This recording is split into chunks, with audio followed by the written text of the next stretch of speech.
We're talking sleepers for the 2023 season. Next on Fantasy Football Today in 5.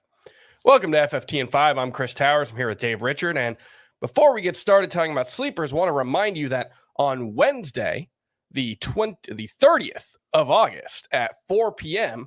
on the Fantasy Football Today YouTube channel, we will have our annual Draftathon, which is a great event where we bring in fantasy analysts and friends from all around the industry, from all over the place, to come talk fantasy football for about 6 hours with us. We're raising money for the St. Jude Children's Hospital. Our friends there raised a bunch of money already. We'll continue to do so through Wednesday.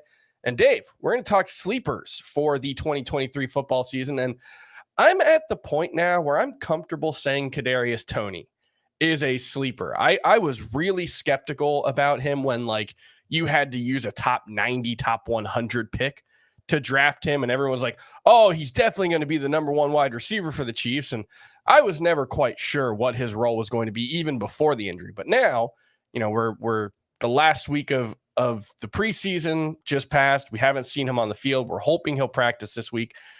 I do like drafting Kadarius Toney. I like drafting Sky Moore a lot more. Sky Moore is a top 36 wide receiver for me in the rankings, but I do still think that if you can get Kadarius Toney outside of the top 100, around the round 10 or later range, I still think there's a lot of upside for him in that offense. And another guy that I've kind of turned around on since the start of the preseason is Kendre Miller, the running back for the New Orleans Saints, who I thought when he suffered that knee injury in week 1 of the preseason that this might be his chance evaporating. We know Alvin Kamara is going to miss the first 3 games of the season with a suspension.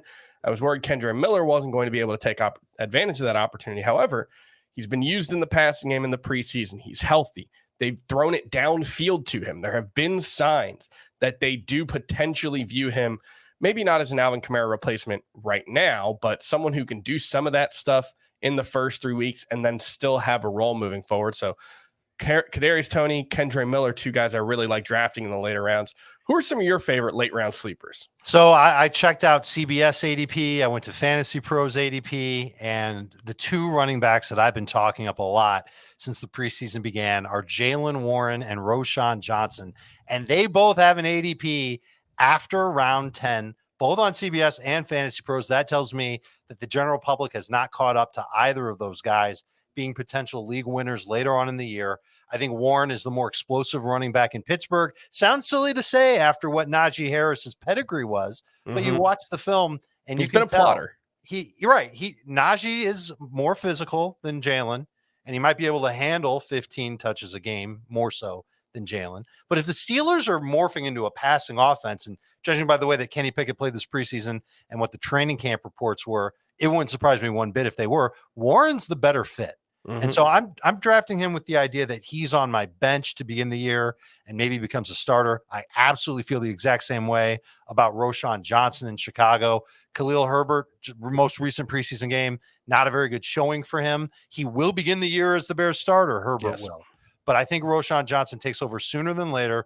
This Bears coaching staff loves him. He was playing on 3rd downs with Justin Fields, by the way, in their 3rd preseason game against Buffalo. I'm trying to leave every single one of my drafts with at least one of these dudes. The fact that I might be able to get both of them in round 9 and 10 or even 10 and 11 just makes me super duper excited. And another receiver whose ADP way lower than it should be is Romeo Doubs of the Green Bay Packers. He's on my list. He's had a phenomenal summer. He's really been like the most consistent receiver in this Green Bay offense. And Christian Watson has more upside. There's no question about it, but he's going to be the locked in number 2 wide receiver.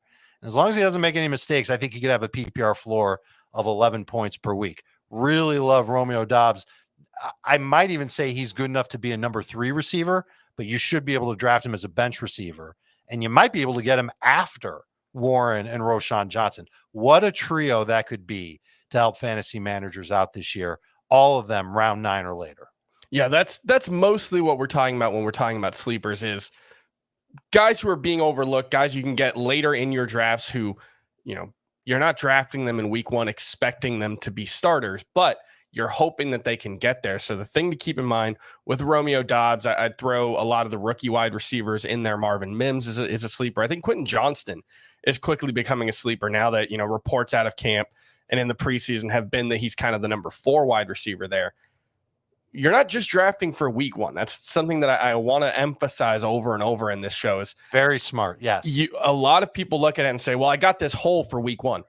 Season's 17 weeks long, hopefully, at least 13 weeks long. So a hole in week 1, if Quentin Johnston's not contributing in week 1, he might be contributing in week 5, week 6 and beyond and become a really useful player. So that's the kind of thing when you're looking at sleepers is take him in the late rounds, be a little patient with them. Don't just dump Jaylen Warren because he goes for 5 carries for 22 yards in week 1. You're playing the long game here. So that's something to keep in mind when you're talking about sleepers. And that's going to do it for FFT and 5. We'll talk to you tomorrow.